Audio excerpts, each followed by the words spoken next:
Shalom. Mari kita buka Alkitab kita di dalam kitab Kolose pasal yang kedua ayat yang ke-6 mulai.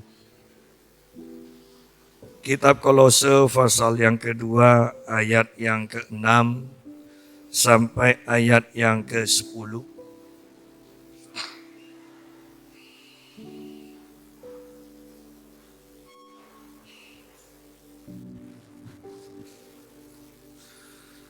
Kepenuhan hidup di dalam Kristus. Kamu telah menerima Kristus Yesus Tuhan kita. Karena itu hendaklah hidupmu tetap di dalam Dia.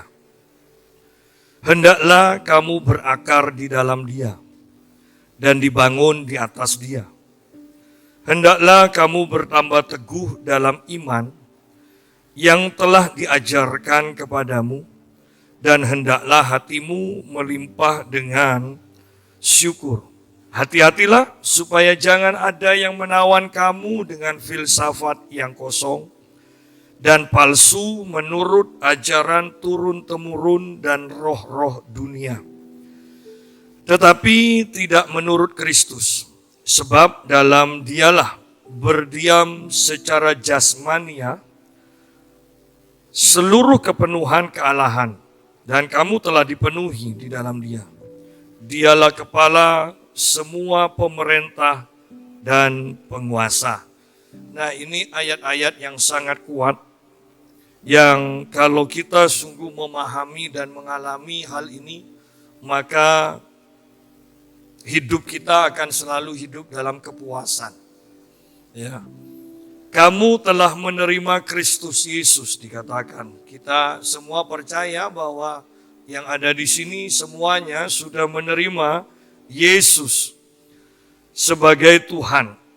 Karena itu, setelah kita menerima Yesus dikatakan, karena itu hendaklah hidupmu tetap di dalam Dia. Tetap di dalam Dia. Banyak orang yang ketika awal-awal percaya menerima Yesus sebagai Tuhan dan Juru Selamat, mereka begitu menggebu-gebu. Mereka begitu rendah hati. Mereka begitu nurut. Mereka mau diajar. Tetapi seiring dengan waktu perjalanan iman, bukannya mereka semakin menurut, bukannya mereka semakin menggebu-gebu, tetapi mereka mulai menurun. Mulai menurun. Dan ayat ini mengingatkan kita. Hendaklah hidupmu tetap di dalam Dia. Dan menurut ayat ini lebih parahnya berarti kita ini bisa keluar dari dalam Kristus. Karena ayat ini jelas dikatakan. Karena itu hendaklah hidupmu tetap di dalam Dia. Tetap di dalam Dia. Jangan keluar masuk. Kebanyakan kita itu keluar masuk. Ketika kita butuh sesuatu, kita masuk. Ya. Lebih parah lagi ketika butuh sesuatu, tidak masuk, malah pergi cari di tempat yang lain. Ya, itu lebih parah lagi. Tetapi secara umum ketika kita membutuhkan sesuatu, kita mendesak masuk. Tetapi ketika kita sudah mendapatkan semuanya, kita kemudian keluar lagi. Padahal di sini dikatakan hendaklah hidupmu tetap di dalam Dia. Nah, kita masuk ke dalam ayat yang saya mau fokus kita semua di sini. Hendaklah kamu berakar di dalam Dia. Berakar. Kata berakar berarti kita mendapatkan kehidupan di dalam Kristus. Berakar. Akar yang masuk ke dalam tanah dan bertemu dengan air. Maka akar itu akan menghidupkan pohon itu. Memberikan pertumbuhan dan berbuah. Selama pohon itu terus berakar, dan akarnya itu semakin kuat, semakin panjang, menjalar kemana-mana di dalam, ya, Inilah yang disebut kita itu mencari segala kepenuhan Kristus. Ya, berakar dan masuk semakin dalam. Menjelajah dalam segala kepenuhan Kristus, maka kita akan hidup. Kita akan bertumbuh. Kita akan berbuah. Berakar di dalam Dia. Berarti menurut ayat ini kalau kita tidak berakar di dalam Dia, maka pasti kita mengalami kematian. Kita tidak bisa bertumbuh, apalagi berbuah. Karena akarnya tidak ketemu dengan sumber itu loh. Yesus yang adalah sumber. Ya. Nah, coba kita lihat sedikit sebentar di dalam kitab Mazmur, pasal yang pertama, ayat yang sudah kita kenal.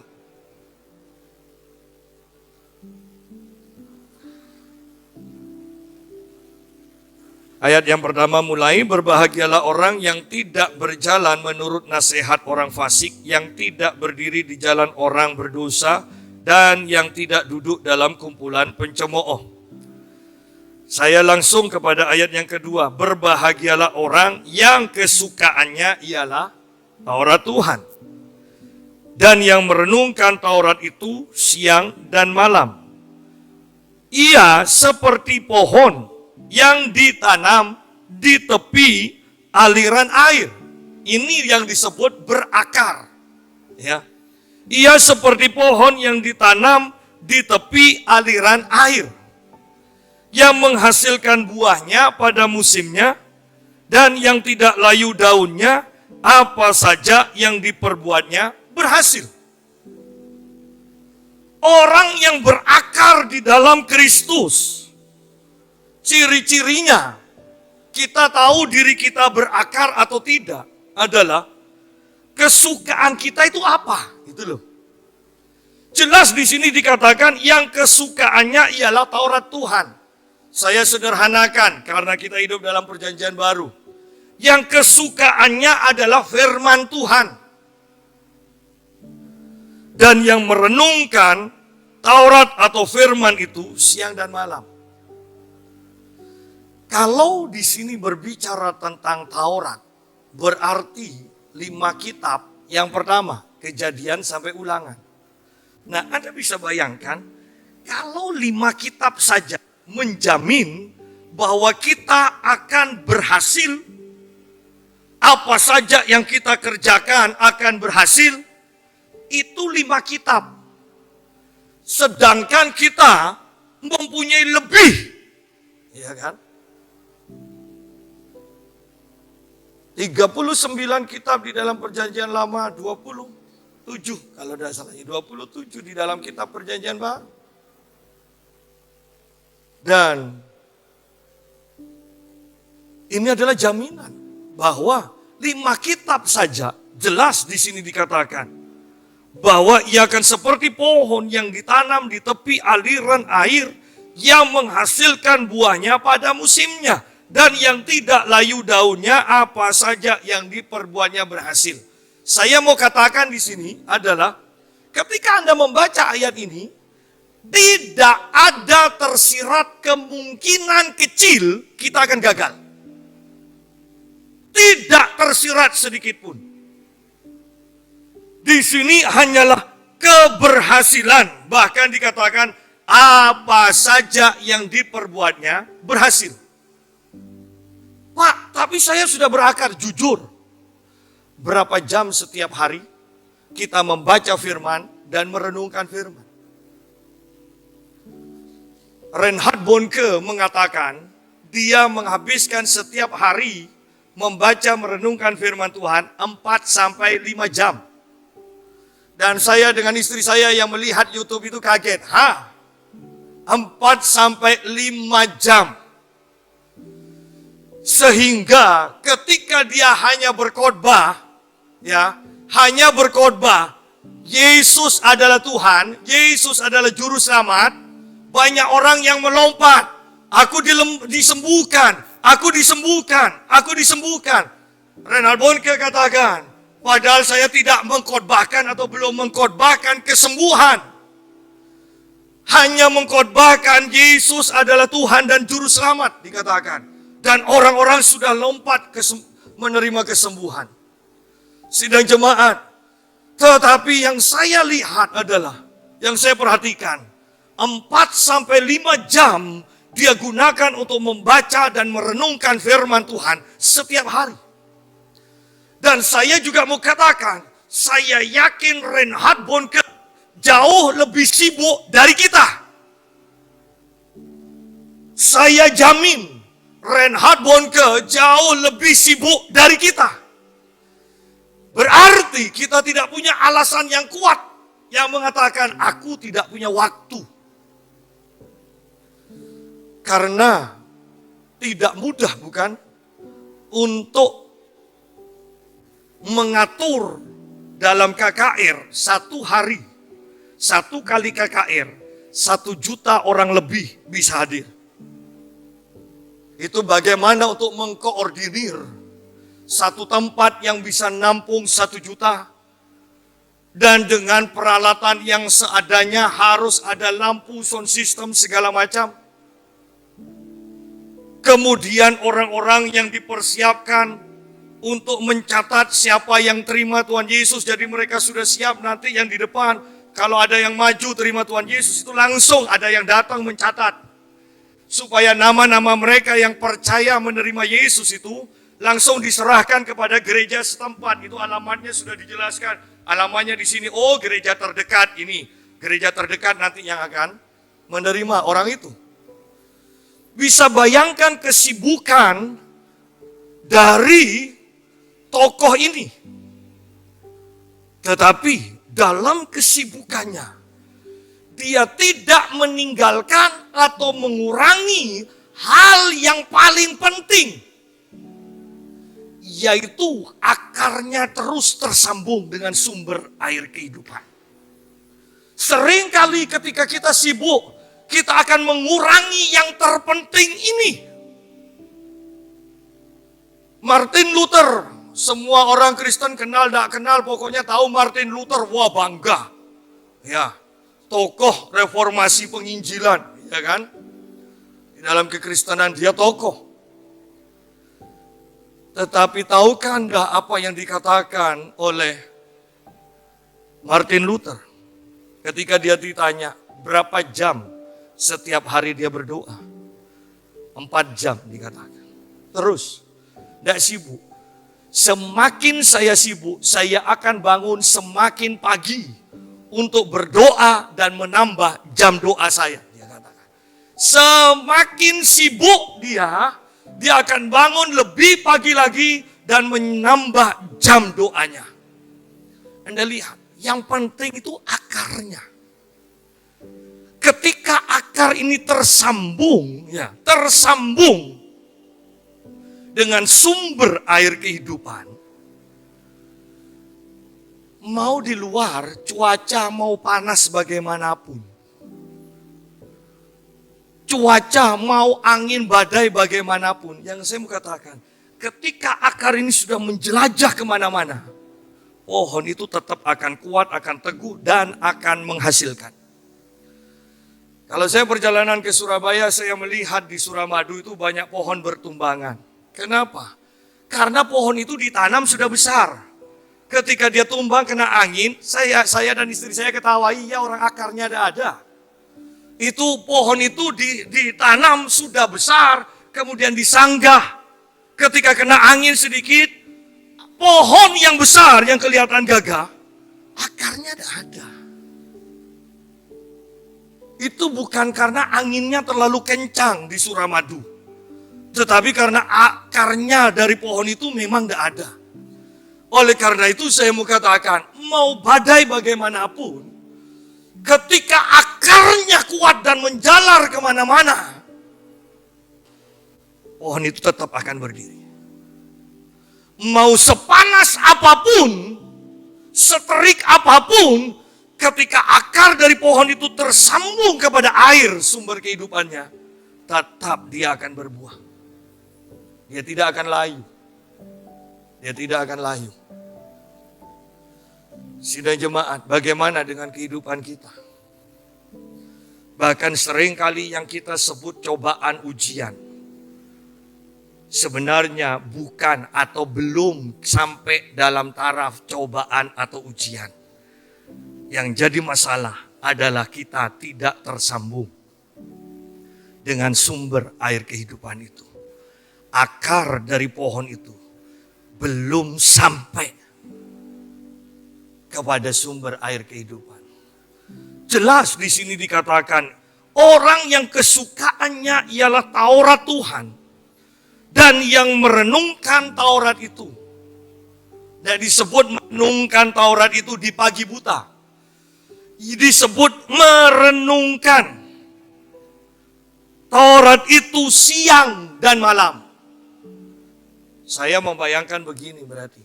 Pagi kita baca, kita coba hafalkan. Sebagian besar lupa, tetapi sebagian kecil kita ingat, dan siang itu terus firman ini menguasai kita. Malam terus firman yang kita ingat sebagian kecil, ini yang kita renungkan. Itu pun sudah menghasilkan. Sangat luar biasa. Ia seperti pohon yang ditanam di tepi aliran air, yang menghasilkan buahnya pada musimnya, dan yang tidak layu daunnya, apa saja yang diperbuatnya berhasil. Anda boleh baca ini berulang kali, Anda tidak akan menemukan kemungkinan kecil akan gagal. Orang yang merenungkan firman.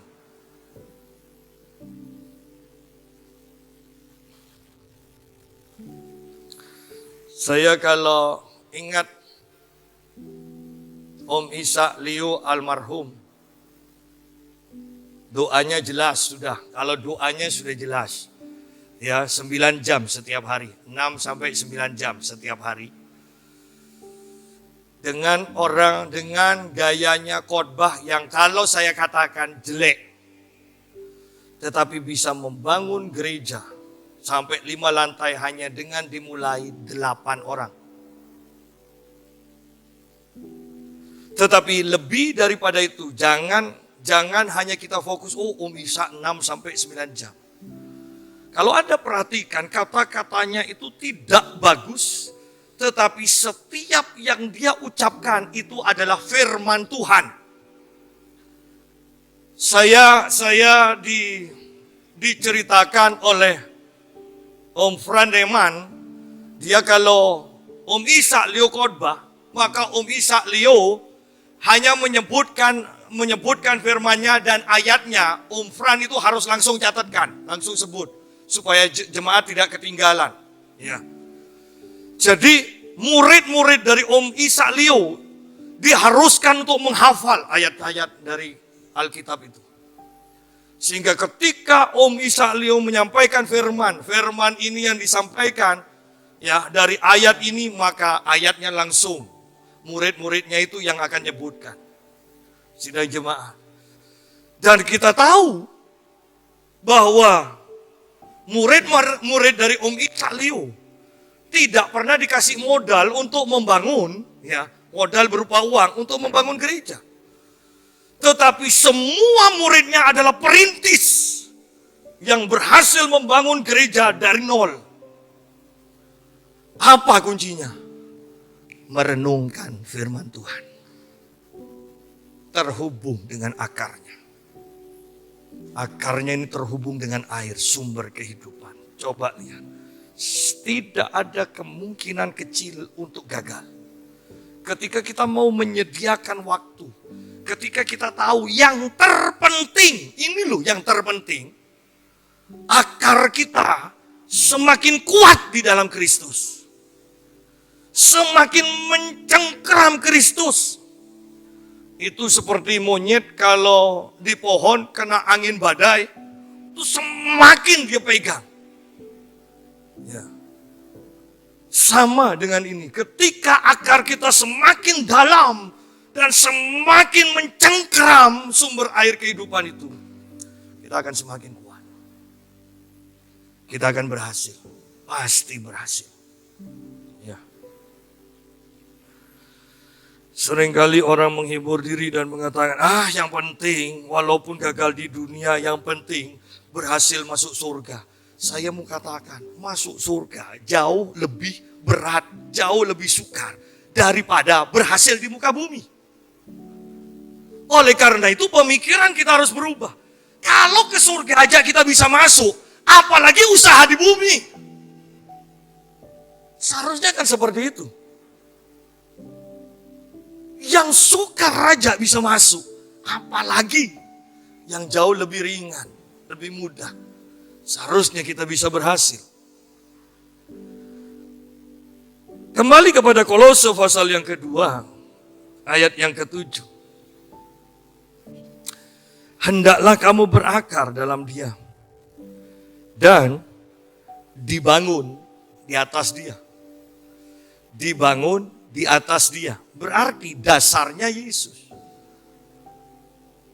Tidak mungkin kan dasarnya persegi, bangunannya lingkaran. Bulat, tidak mungkin. Oleh karena itu nanti ini adalah akan menjadikan kita segambar dan serupa dengan Kristus. Karena dasarnya Kristus, maka bangunannya harus sesuai dengan dasarnya. Dasarnya persegi, ya bangunannya modelnya persegi. Ya. Oleh karena itu, ketika kita sungguh dibangun di atas Kristus, maka kita akan sedikit demi sedikit terus diubahkan,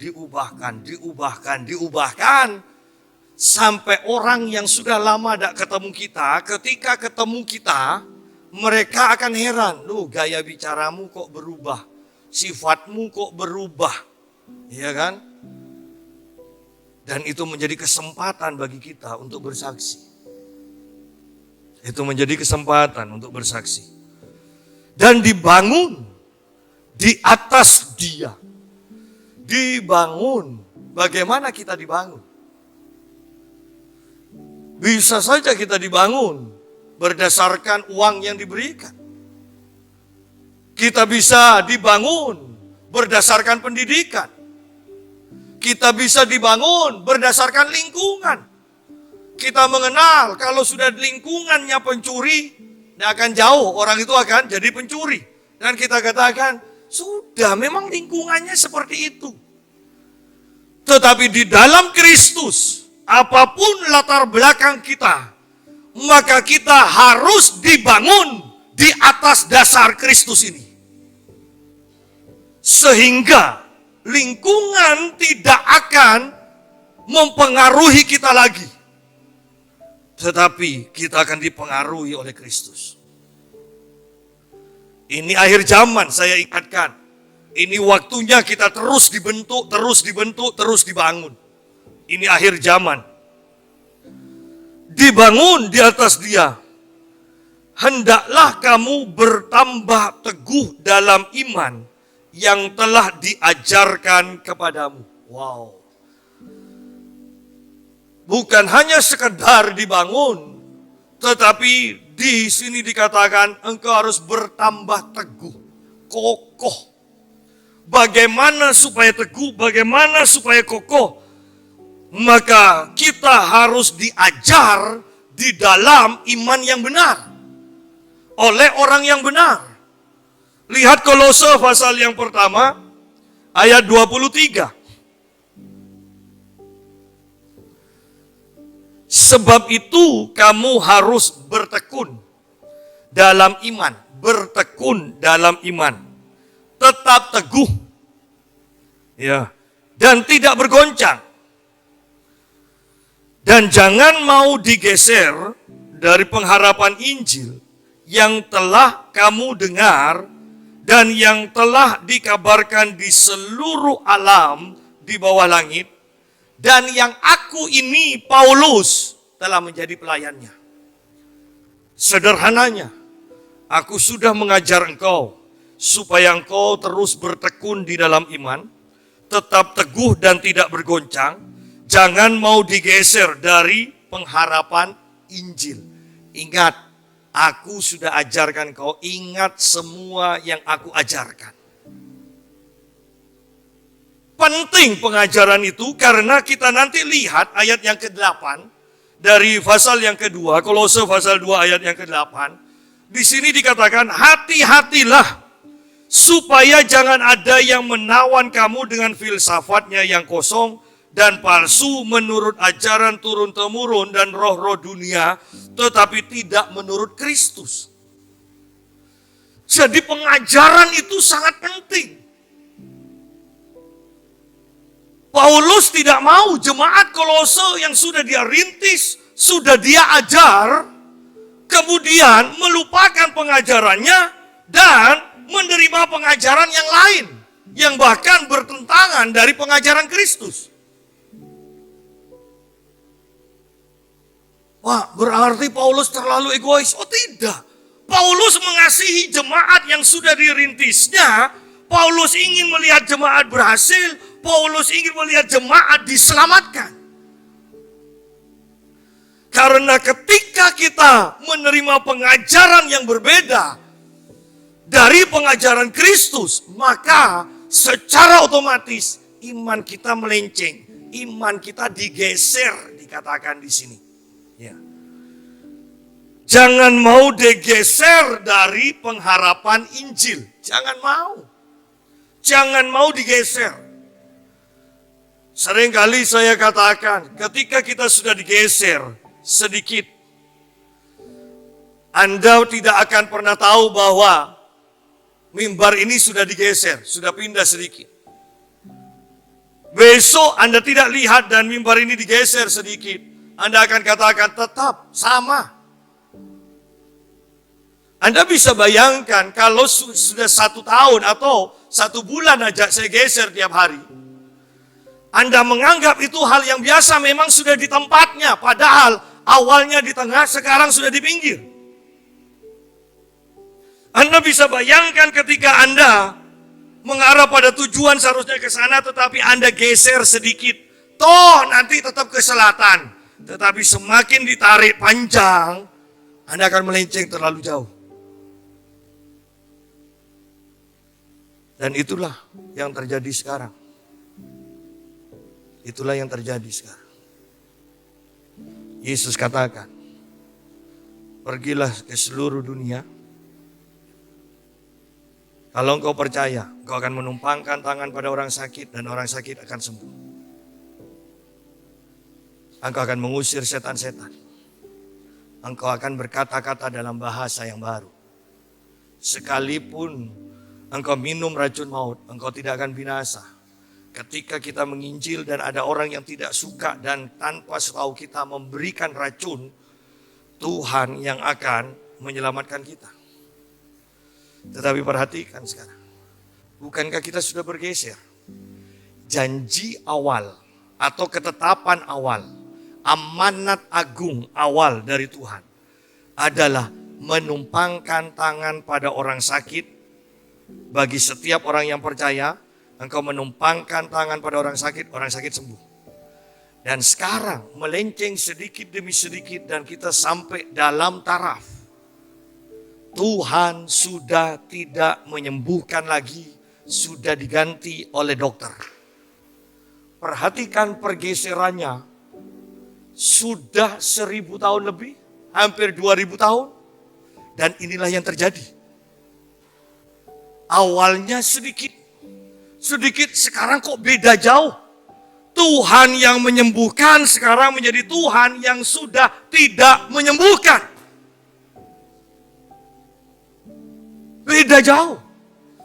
Jangan remehkan pergeseran yang sedikit. Anda bisa bayangkan keluarga yang awalnya suami istri, mungkin setiap hari 5 jam bisa ngumpul. Seiring dengan waktu semakin sibuk,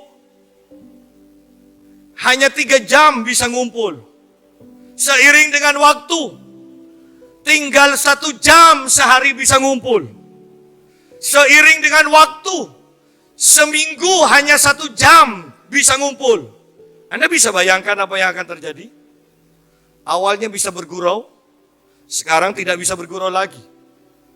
Sekarang hanya hal-hal yang penting saja yang dibicarakan. Setelah itu, Anda akan gampang curiga. Dan setelah itu, rumah tangga ini akan hancur. Pergeseran yang sedikit, tetapi ketika terus-menerus, ini akan mendatangkan kehancuran. Ini akan membuat tujuan awal berbeda dengan tujuan sekarang. Targetnya sudah berubah semuanya. Sidang jemaat. Oleh karena itu di sini dikatakan, sebab itu kamu harus bertekun dalam iman.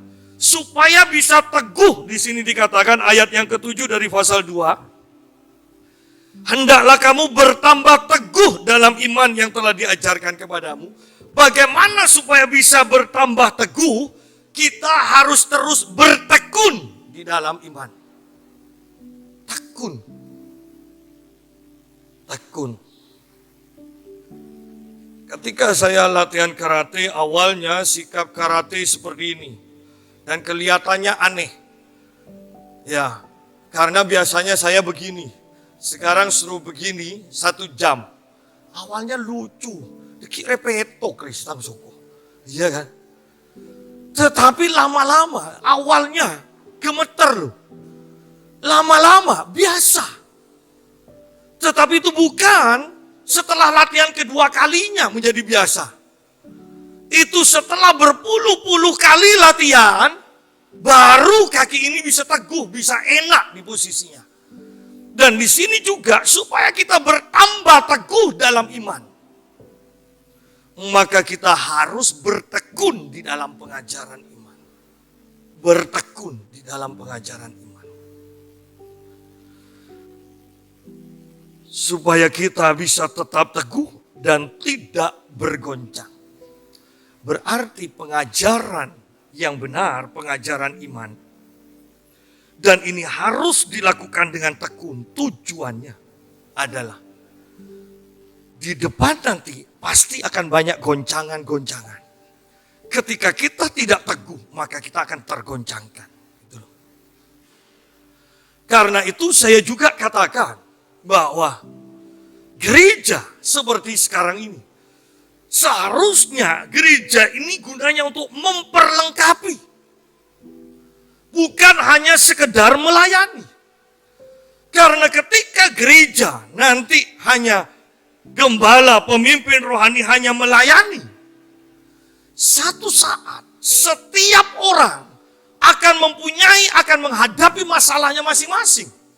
Anda bisa bayangkan ketika kita terbiasa dilayani, bukan diperlengkapi.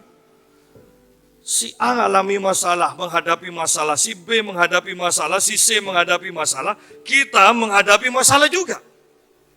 Dan kita kemudian katakan, si A, si B, si C sudah melupakan aku, buktinya aku mengalami masalah seperti ini, tidak mengunjungi aku, tidak memperhatikan aku. Ketika jemaat hanya terbiasa dilayani, maka jadinya akan seperti ini. Ketika goncangan datang, wow, prasangka segala macam, dan akhirnya pasti akan memundurkan diri. Imannya sudah tergoncangkan. Tetapi ketika kita diperlengkapi, kita semua tahu bahwa semua orang akan menghadapi masalah, kita semua sudah diperlengkapi bagaimana caranya untuk menghadapi masalah, kita sudah mendapatkan impartasi kuasa untuk kuat menghadapi masalah, maka seperti tadi pagi, permasalahan secara jasmani itu sedang mengobarkan kemuliaan Allah di dalam kita. Itu tadi pagi yang kita bahas. Dan hanya orang yang sudah diperlengkapi saja yang akan siap menghadapi goncangan. Orang yang terbiasa melayani, dilayani, akan merasa ditinggalkan, aku dilupakan. Bukan ditinggalkan, bukan dilupakan, tetapi setiap orang sedang menghadapi masalah.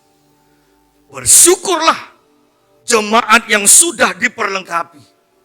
Bersyukurlah. Bersyukurlah. Anda bisa bayangkan ketika kita sakit dan kita hanya didoakan dan selalu minta didoakan. Seperti tadi pagi saya sampaikan bagaimana Pak Eko di Tuban kena COVID. Dan dia katakan di hari yang kelima dia seharusnya sudah mati. Kenapa? Karena sudah keringat dingin tetapi panas. Ya, sudah tidak bisa apa-apa dikatakan. Yang dia lihat, yang dia dengar adalah roh jahat yang mengatakan ini sudah waktunya. Engkau pasti mati. Ini sudah waktunya. Orang-orang bukan hanya halusinasi dari Pak Eko, tetapi orang-orang di kiri kanan dari Pak Eko juga sudah teriak-teriak. Berarti di dalam ruangan itu memang ada roh maut yang sedang berusaha untuk menjemputnya. Saya mau katakan, ketika kita tidak diperlengkapi dalam keadaan seperti itu, dalam keadaan tidak ada orang yang siap melayani engkau akan kalah, engkau akan mati. Tetapi Pak Eko katakan, saya ingat perkataan Pak Yusa, bahwa selama saya ada pelayanan di depan, maka saya akan panjang umur. Dan saya katakan walaupun banyak orang di samping saya, dia katakan, saya katakan kepada roh jahat itu, kata Pak Yusa, selama saya ada pelayanan, saya tidak akan mati. Pergi engkau roh jahat, dia katakan. Dan kemudian dia lolos. Dan sekarang sudah sehat kembali. Sidang jemaat, kita perlu diperlengkapi. Karena ada waktu-waktunya kita akan sendirian. Dan apa yang sudah engkau terima, itu yang akan engkau demonstrasikan. Ini waktunya sungguh-sungguh gereja diperlengkapi.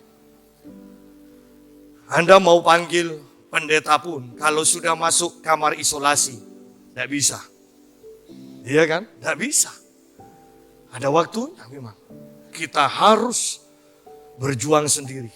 Dan kita sudah diperlengkapi. Tentara kalau tidak dalam keadaan perang, tentara makanannya, berasnya ada jatah. Setiap bulan kan. Tetapi kalau sudah perang, sudah ada di hutan, mereka sudah dipersiapkan untuk bahkan tikus pun dimakan, akar-akaran dimakan, daun-daun dimakan. Sudah dipersiapkan. Mereka sudah diperlengkapi. Mereka tidak bisa mengatakan, mana pemerintah ini yang aku bela? Kok udah ngirim beras? Tidak bisa. Inilah akhir zaman. Ingat, ini akhir zaman. Kita harus menjadi jemaat yang kuat, yang sudah diperlengkapi. Ayat yang ke-7 kembali. Kolose pasal 2. Hendaklah kamu berakar di dalam dia dan dibangun di atas dia. Hendaklah kamu bertambah teguh dalam iman yang telah diajarkan kepadamu. Nah, dalam iman yang telah diajarkan kepadamu, dan hendaklah hatimu melimpah dengan syukur. Melimpah dengan syukur artinya Anda mengalami karya Tuhan. Kita mengalami perbuatan Tuhan. Dan lebih daripada mengalami, kita menyadari karya Tuhan. Sehingga kita bisa bersyukur. Kita bisa melimpah dengan ucapan syukur. Iya, kita bisa melimpah dengan ucapan syukur. Itu menandakan kita mengalami Tuhan dan kenal karya Tuhan dalam hidup kita. Banyak orang yang mengalami karya Tuhan dalam hidupnya, tetapi mereka tidak mengucap syukur. Kenapa? Karena tidak sadar bahwa Tuhan sedang berkarya, bahwa Tuhan sudah ikut campur tangan dalam masalahnya. Sehingga kita tidak bersyukur. Dan ini menghapuskan perbuatan yang akan Tuhan lakukan di masa depan terhadap kita. Tetapi ketika kita mengucap syukur, maka ini akan mempersiapkan Tuhan akan bekerja lagi di depan kita. Hati-hatilah, ayat yang ke-8. Hati-hatilah supaya jangan ada yang menawan. Terjemahan lain mengatakan menipu. Hati-hatilah supaya jangan ada yang menawan atau menipu kamu dalam filsafatnya yang kosong dan palsu menurut ajaran turun-temurun dan roh-roh dunia, tetapi tidak menurut Kristus. Sidang jemaat, kita ini sudah diajar tentang dasar-dasar iman. Ingat, jangan sampai kita terpengaruh, tertawan, tertipu dengan filsafat yang kosong. Artinya filsafat yang kosong itu tidak berfaedah. Kelihatannya ajaran tingkat tinggi tetapi tidak berfaedah untuk kemajuan iman kita, tidak berfaedah untuk keselamatan kita nantinya. Walaupun kelihatannya baik. Ya. Walaupun kelihatannya baik. Dan banyak ajaran filsafat-filsafat yang kosong ini dikatakan juga yang dan palsu. Sudah kosong, palsu menurut ajaran turun-temurun, dan lebih celaka lagi bukan hanya ajaran turun-temurun, itu diawali dengan roh jahat. Diilhami oleh roh jahat. Tetapi tidak menurut Kristus. Nah, Pak, berarti tidak boleh mengikuti adat istiadat nenek moyang. Saya mau katakan adat istiadat nenek moyang yang tidak bertentangan dengan pengajaran Kristus, silakan. Kan ada kan? Ada orang tua, lebih tua duduk, kalau yang muda lewat harus begini. Loh, ini kan ajaran yang bagus kan? Ajaran yang bagus. Itu jangan dilupakan. Herannya yang bagus dilupakan, yang jelek yang membawa kita semakin jauh pada Kristus diingat. Saya memperhatikan foto dari seorang yang sudah kawakan di dalam kekristenan. Tetapi ketika acara seperti sekarang ini lengkap sama itu, sama nyusuannya itu lengkap. Loh, ini sudah petinggi, petinggi. Ada lagi yang sudah pelayanan di luar pulau. Orang ini pernah datang pada saya, bertanya apakah hidupnya kena kutu. Dan saya tanya, pernah ngalami gini, pernah ngalami ini. Oh enggak. Tetapi di Facebooknya saya lihat, loh kok masih ke kuburan dan bawa semuanya. Buah, kue, segala macam. Ya, tidak masalah ke kuburan. Tetapi ketika kita sudah bawa kue dan berdoa di depan kuburan itu, berbicara kepada kongco dan segala macam, saya mau katakan, bagi orang yang bukan Kristen tidak masalah. Tetapi ingat di sini, yang bertentangan dengan pengajaran Kristus. Ke kuburan tidak masalah. Tetapi yang masalah ketika engkau berdoa di kuburan itu. Itu. Jadi pilah-pilah. Tidak semua ajaran nenek moyang kita, tidak semua adat istiadat itu salah. Tetapi saya mau katakan, kita mempunyai Roh Kudus yang memimpin kita. Saya akan mengingatkan kita punya kebenaran firman Tuhan. Apa yang selaras dengan firman Tuhan, apa yang baik, ambil. Tetapi yang tidak baik, bahkan yang bertentangan, ingat, Anda harus menjauh. Karena keselamatan itu jauh lebih penting dan itu yang harus kita pertahankan.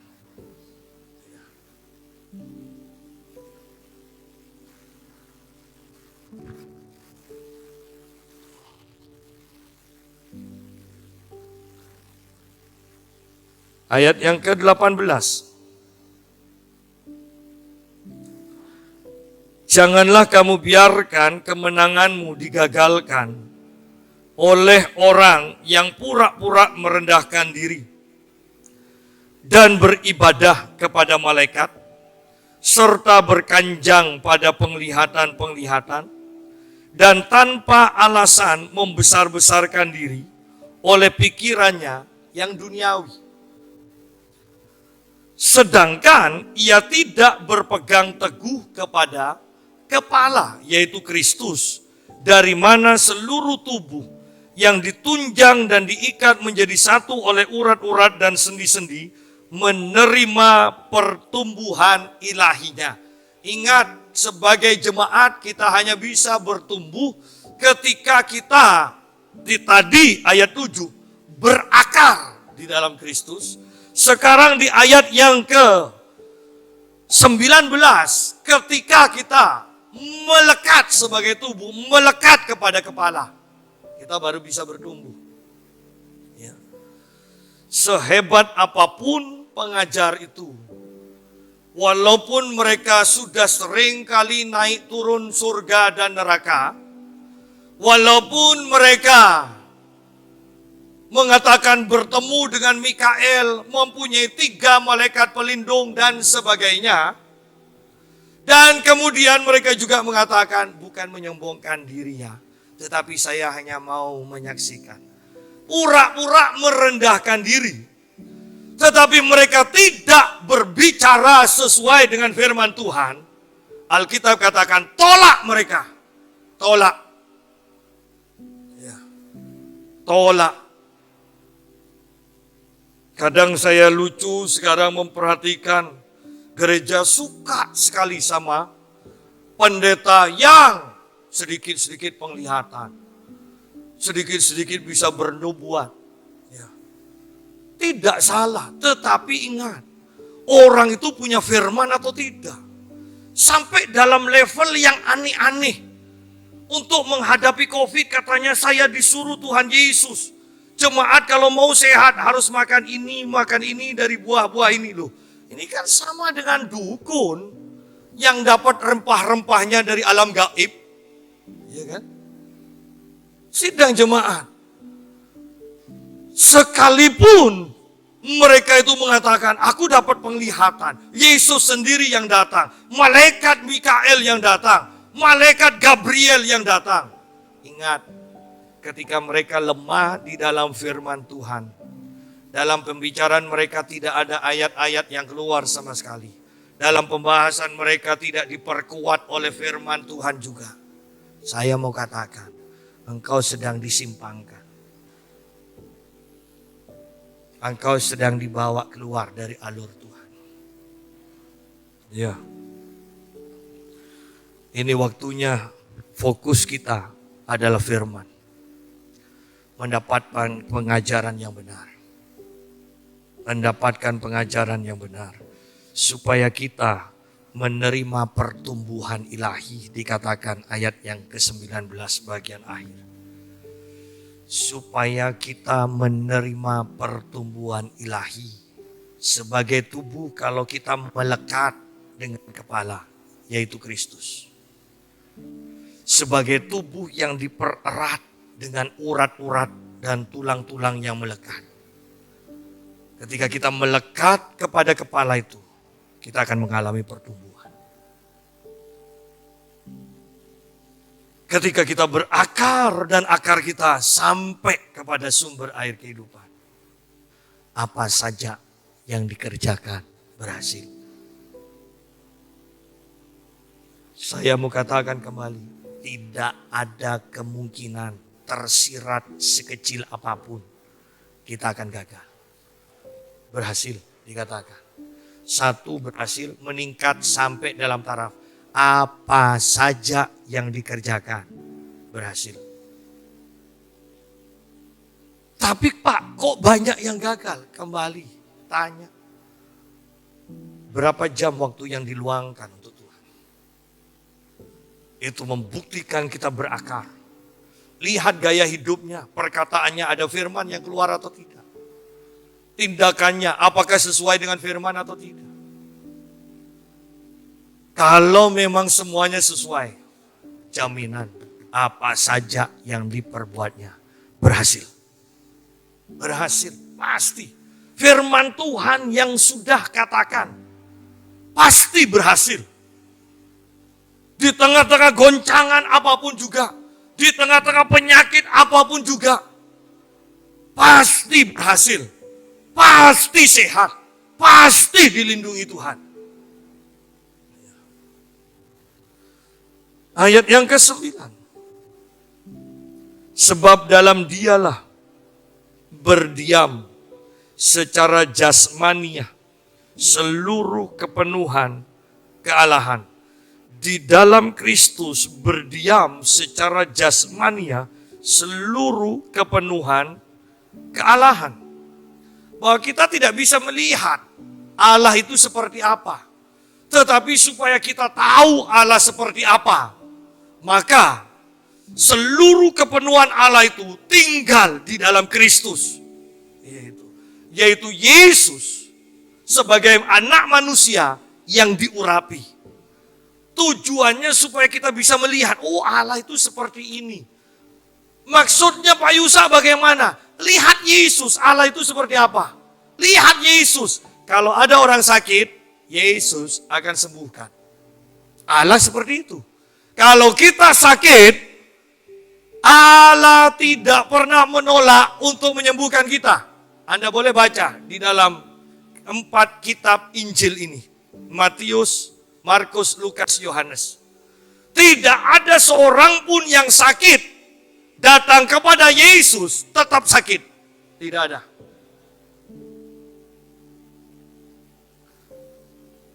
Tidak ada orang mati yang ada di hadapan Yesus atau Yesus hadir di sana dan orang itu tetap mati. Semuanya dibangkitkan. Itulah Allah di dalam Kristus. Supaya kita bisa tahu sifat-sifat Allah dan karya Allah. Oh, Allah itu seperti ini. Lihat Yesus. Lihat Yesus. Kita kenal kepada Yesus. Maka kita juga kenal Allah kita. Ayat yang ke-10. Dan kamu. Ini yang sangat luar biasa.